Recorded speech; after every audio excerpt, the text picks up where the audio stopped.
శ్రీమాత్రే నమః. సద్గురు జ్యోతిషాలయం వారి జూలై నెల రాశి ఫలితాలని గోచార ప్రకారంగా అన్ని వర్గాల వారిని దృష్టిలో పెట్టుకొని ప్రిడిక్ట్ చేస్తున్నాం అనమాట. ప్రతి ఒక్కరికి ఒక క్యూరియాసిటీ, ఈ నెల నాకు ఎలా ఉంటుంది, నేను ఆర్థికంగా బాగుంటానా, సామాజికంగా బాగుంటానా, నా వ్యాపారం బాగుంటుందా, నా ఉద్యోగం బాగుంటుందా, నాకు వివాహం జరుగుతుందా, నాకు ఉద్యోగం వస్తుందా, ఉద్యోగంలో ప్రమోషన్ వస్తుందా, విదేశాలకు వెళ్తానా, ఆరోగ్యం బాగుంటుందా.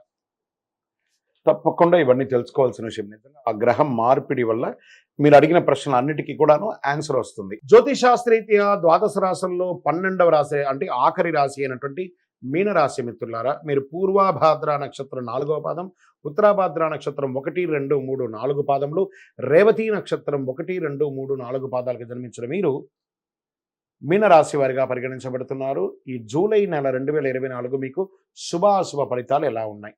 ఏళ్నాటి శని ఉంది, 12వ స్థానంలో సంచరిస్తూ మీనరాశి మిత్రులకు జూలై నెలలో మిశ్రమ ఫలితాన్ని గోచరిస్తుంది. బృహస్పతి నెల మొత్తం 3వ ఇంట్లో ఉన్నారు, 7వ ఇంట్లో 9వ ఇల్లు మరియు 11వ ఇంటిపై దృష్టి పెడుతున్నారు. 4వ ఇంట్లో శుక్రుడు మరియు సూర్యుడు, 5వ ఇంట్లో బుధుడు, 2వ ఇంట్లో కుజుడు 3వ ఇంట్లోకి అంగారగ్రహం తన సొంత రాశిలో 2వ ఇంట్లో కూడా ఉండడం జరుగుతుంది. అతీతంలో 12వ ఇంట్లో తిరోగమన శని ఉండడం, రాహు మీ మొదటి ఇంట్లో ఈ నెల మొత్తం ఉండడం. దీనివల్ల ఏం జరుగుతుందంటే బాహ్య ప్రపంచంలో, సమాజంలో మర్యాదలు బాగా పెరిగే అవకాశాలు బాగా కనబడుతున్నాయి. ధన ప్రవాహం సంతృప్తికరంగా ఉంటుంది. మీనరాశి వారికి 7.5 శని ఉంది, కానీ తిరోగమన శని ఉంది. పరిస్థితులు చాలా అనుకూలంగా ఉన్నాయి. మిగతా గ్రహాలన్నీ ఉన్నాయి కదా. కుటుంబంలో అవకాశాలు లభిస్తాయి, ఇంట్లో సుఖశాంతులు నెలకొంటాయి, నూతన వస్త్ర ఆభరణాలు లభించే అవకాశాలు ఉన్నాయి. సోదర సోదరీమణుల సహాయం లభిస్తుంది, బంధుమిత్రులు లాభదాయకంగా ఉంటారు, కుటుంబ అవసరాలు ఒక్కొక్కటి నెరవేర్చుకుంటూ ఉంటారు. అప్పుడప్పుడు తగాదాలు, గొడవలు మరియు వాదనలు ఉండొచ్చు. అందువల్ల కొంత జాగ్రత్త కూడా అవసరం. తండ్రి వైపు నుంచి ఆశించిన విషయాలు అనుకూలంగా ఉంటాయని కూడా చెప్పచ్చు. ప్రభుత్వ వ్యవహారాలు అనుకూలంగా ఉంటాయి. ఆస్తి వ్యవహారాల్లో కాస్త సహనం అవసరం, చాలా జాగ్రత్త. కొంతమంది ఆటంకాలు ఎదురైనా అవన్నీ కూడాను పక్కకు పెట్టి వివాహం కాని వారికి పెళ్లి జరిగే అవకాశాలు బాగా ఉన్నాయి. ఇంట్లో శుభకార్యాలు జరిగే అవకాశాలు ఉన్నాయి. కుటుంబ సమేతంగా దేవాలయాలకి, శుభయాత్రలకు వెళ్ళే అవకాశాలు బాగా కనబడుతున్నాయి. ప్రయాణించేటప్పుడు మీ విలువైనటువంటి వస్తువులు జాగ్రత్త. ఉద్యోగులు, సహోద్యోగులు మీతో పనిచేయడానికి సిద్ధంగా ఉంటారు. ఆఫీసులో చురుగ్గా ఉంటారు. మీ సూచనలు యాజమాన్యం స్వీకరించే అవకాశాలు 100కు 1000% ఉంది. మీ సీనియర్ల నుండి కూడా మీకు మద్దతు లభించే అవకాశాలు ఉన్నాయి. పదోన్నతి పొందే అవకాశాలు ఉన్నాయి. జీతాలు పెరిగే అవకాశాలు ఉన్నాయి. ట్రాన్స్ఫర్స్ అయ్యే అవకాశాలు ఉన్నాయి. వృత్తి వ్యాపారంలో లాభాలు ఉంటాయి. పోటీదారులకు తగ్గట్టుగా మీరు అధిగమిస్తారు. భాగస్వామ్య పార్ట్నర్షిప్స్ ఉన్నటువంటి వాతావరణం చాలా చక్కగా ఉంటుంది. ఖచ్చితంగా మీరు వ్యాపారాన్ని విస్తరించడంలో, కొత్త పెడులు పెట్టడంలో ఈ నెల మాత్రం మానుకోండి. ఖర్చులు నియంత్రించకపోతే అది మిమ్మల్ని ఇబ్బంది పెట్టే అవకాశాలు ఉన్నాయి. ఏ విధమైనటువంటి కొత్త ఇన్వెస్ట్మెంట్స్ కూడా చేయకండి. ఆర్థికంగా పరిస్థితి డిస్టర్బ్ అవుతారు. బ్యాంక్ బ్యాలెన్స్ ఇబ్బంది పడే అవకాశాలు ఉన్నాయి. విదేశీయ వాణిజ్యం ద్వారా కొంచెం లాభం పొందే అవకాశాలు ఉన్నాయి. షేర్ మార్కెట్ ముట్టుకోకండి ఈ నెల.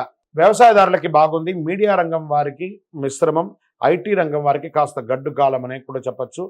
ఆరోగ్యం పట్ల శ్రద్ధ వహించాలి. కళ్ళల్లో ఎప్పుడు నీరు కారుతూ ఉండడం, కళ్ళల్లో నొప్పి రావడం, పాదాలు లేదా మెడిమల దగ్గర నుంచి నొప్పి రావడం, నరాల్లో కొంచెం వీక్నెస్గా ఉండడం, ఏదో విధమైనటువంటి గాయాలు, బెనుకులు వంటి సమస్యలు ఉండే అవకాశాలు ఉన్నాయి.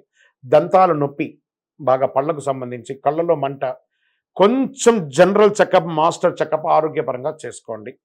జుట్టుకు సంబంధించిన సమస్యలు వచ్చే అవకాశాలు ఉన్నాయి. ఒకసారి మాస్టర్ చెకప్ చేసుకోండి. విద్యార్థులు అర్ధభాగం బాగుంటుంది, ద్వితీయ భాగం బాగాలేదు, జాగ్రత్త.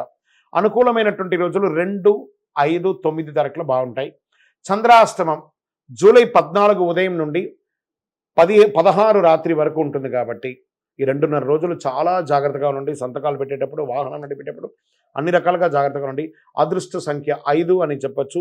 పూజించవలసినటువంటి దైవం మీ యొక్క గురువులు, దుర్గాదేవి వారిని ప్రార్థన చేయండి, దక్షిణామూర్తిని ప్రార్థన చేయండి, దక్షిణామూర్తి స్తోత్రం పారాయణం చేయండి. ప్రతిరోజు పారాయణం చేస్తే కూడా మంచిది. శుక్రవారంలో అమ్మవారికి ప్రార్థన చేయండి. కరుంగాళి మాలను ధరించండి. పింక్ అండ్ బ్లూ కలర్ మీకు చాలా కలిసి వస్తుందని కూడా చెప్పవచ్చు. ఇష్టదైవం ప్రార్థన చేయండి. ఇంకనూ సకల దోషాలు తొలగి ఆనందంగా ఉండడానికి మీ యొక్క వయస్సు ఎంత ఉందో అన్ని దీపాలను మీ పరిసర ప్రాంతాల్లో ఉన్నటువంటి దేవాలయంలో ఏదో ఒక రోజు మీ పుట్టినరోజే అనుకోండి డేట్, ఆ డేట్ని గుర్తుపెట్టుకొని మీ పరిసర ప్రాంతాల్లో ఉన్నటువంటి దేవాలయాల్లో పోయి దీపం వెలిగించండి. ఆనందంగా ఉంటారు. ఈ యొక్క ద్వాదశ రాశి ఫలితాలన్నీ తెలుసుకున్నటువంటి ఈ గోచార గ్రహస్థితి ద్వారా చెప్పేది మీ యొక్క వ్యక్తిగత జాతకానికి ఒక 40% మాత్రమే వర్తిస్తుంది. ఎందుకంటే మీరు పుట్టినప్పుడు ఒక లగ్నం ఉంటుంది, మీ టైం ప్రకారం ఆ నక్షత్రం ఉంటుంది. ఆ నక్షత్రానికి 4 పాదాలు ఉంటాయి, ఒక్కొక్క పాదానికినో ఈ రాసులన్నీ ఉంటాయి. కాబట్టి దాన్ని దృష్టిలో పెట్టుకొని ఒక రాశికి 9 పాదాలు, 9 రకాలుగా ఉంటుంది. కాబట్టి ఏ నక్షత్రం వారి పాద గుణాలను బట్టి ఆ జాతకం కూడా మారుతూ ఉంటుంది. సరే, ఈ జాతకం ఎవరు తెలుసుకోవాలి అని అంటే, మీ వృత్తి వ్యవహారాల్లో జీవితాల్లో కావలసినటువంటి మార్పులు ఏమైనా చేయాలనుకుంటే తెలుసుకోండి. మీ యొక్క వ్యక్తిగత జాతకంలో బాగా మళ్ళీ చెప్తున్నాను చూడండి, చదువుకు సంబంధించి ఇవన్నీ కూడా తెలుసుకోండి, వ్యాపారం సంబంధించి ఇవన్నీ తెలుసుకోండి. ఇల్లీగల్ సబ్జెక్ట్ గురించి దయచేసి మెసేజ్లు పెట్టకండి, కాల్ చేయకండి. నాకు చాలా అప్పులు ఉన్నాయండి, గొంతు వరకు నేను మునిగిపోయానండి, నాకు జాతకం చెప్పనంటే గొంతు వరకు మీరు మునిగిపోతే మళ్ళీ వ్యాపారమో ఉద్యోగం చేసి అప్పులు తెచ్చిన వాళ్ళకి అప్పు ఇవ్వండి, కానీ జాతకం చెప్తే మీ అప్పులు తీరిపోదు. 1. 2, మళ్ళీ ఈ యొక్క జాతకం అనేది బాగా గుర్తుపెట్టుకోండి, పడుతున్న వర్షానికి ఒక గొడుగు మాత్రమే, కానీ జాతకం జీవితం కాదు. మీ యొక్క వ్యక్తిగతమైనటువంటి జీవితాన్ని నమ్మండి, మీ వృత్తిని నమ్మండి, మీరు చేసే వృత్తిని దైవంగా భావించండి, మీ జీవితం బాగుపడుతుంది. జాతకం సపోర్ట్ మాత్రమే, నడుస్తున్నటువంటి రోడ్లో ఒక స్పీడ్ బ్రేకర్ మాత్రమే, కానీ ఆ రోడ్ని అయితే అప్పుడేం భగవంతుడు మీరు జననమైనప్పుడు మరణం వరకు రాసేశారు. మీ యొక్క జీవితాన్ని ఒక గొడుగులాగా దీన్ని ఉపయోగించుకోండి. మీ యొక్క పర్సనల్ జాతకం తెలుసుకోవాలి అనుకున్న వాళ్ళు మీ పరిసర ప్రాంతాల్లో ఉన్నటువంటి సద్గురువుల్ని సంప్రదించండి, లేదా మా ద్వారా తెలుసుకోవాలనుకుంటే కింద కనబడుతున్నటువంటి ఆయన నంబర్కి వాట్సప్ చేయండి. మీ పేరు, మీ యొక్క వివరాలన్నీ కూడా వాట్సప్ చేయండి. Date of birth, time of birth, place of birth. Call చేయకండి, ఓన్లీ వాట్సప్ చేయండి. ప్రేక్షక మిత్రులందరూ కూడాను మా యొక్క ఛానల్ని ఇప్పటివరకు మీరు చాలా చక్కగా ఆదరిస్తున్నారు, చూస్తున్నారు. లైక్ చేయండి, సబ్స్క్రైబ్ చేయండి.